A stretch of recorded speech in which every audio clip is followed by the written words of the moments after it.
Polda Metro Jaya telah menangkap pelaku penganiayaan terhadap seorang perempuan berinisial FP di Tol Jakarta Merak. Kabid Humas Polda Metro Jaya, Kombes Pol Trunoyodo Wisnu Adhiko mengatakan, pelaku yang berinisial PR telah ditetapkan sebagai tersangka.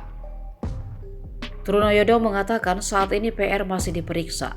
Polda Metro Jaya masih belum bisa membeberkan kronologi secara pasti beserta motif tersangka menipu, menganiaya, dan diduga memerkosa FP. Sebelumnya, Kasih Humas Polres Tangerang Selatan, Ibda Gali mengatakan, pada 8 Februari sekitar pukul 9 malam, FP pamit dengan orang tuanya untuk jalan-jalan ke Bogor.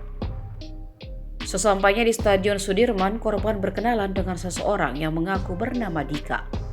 Dalam perkenalan tersebut, Dika mengajak FP untuk ikut bersamanya ke suatu toko di daerah Grogol. Dika mengiming-imingi akan membelikan laptop untuk FP jika mau menurutinya.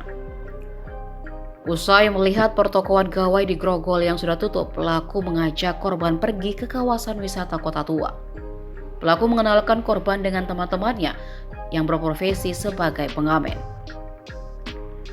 Sekitar pukul 12 malam, korban meminta pulang tetapi tidak diizinkan oleh pelaku. Pelaku lalu mengajak korban untuk berjalan-jalan menggunakan angkutan umum sampai 3 kali ganti angkutan umum. Pada akhirnya korban dan pelaku berhenti di salah satu pemberhentian bus Prima Jasa. FP tidak mengetahui di mana tepatnya ia berada dan memilih ikut ke dalam bus. Ternyata bus Prima Jasa yang mereka naiki tersebut adalah bus tujuan ke Merak melalui Tol Jakarta Merak. Setelah turun dari bus, kemudian pelaku mencari jalan keluar dari tol tersebut melewati semak-semak sepanjang jalan tol. Di sepanjang jalan tersebut, korban merengek meminta pulang hingga akhirnya Dika merasa marah.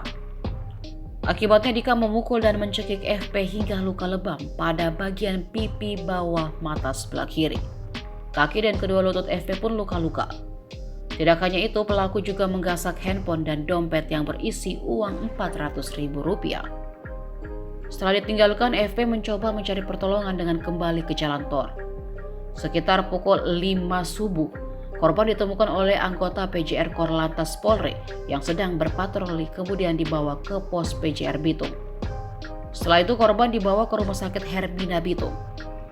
Kepada petugas, FP mengaku tidak hanya dianiaya dan dirampas harta bendanya, tetapi juga diperkosa.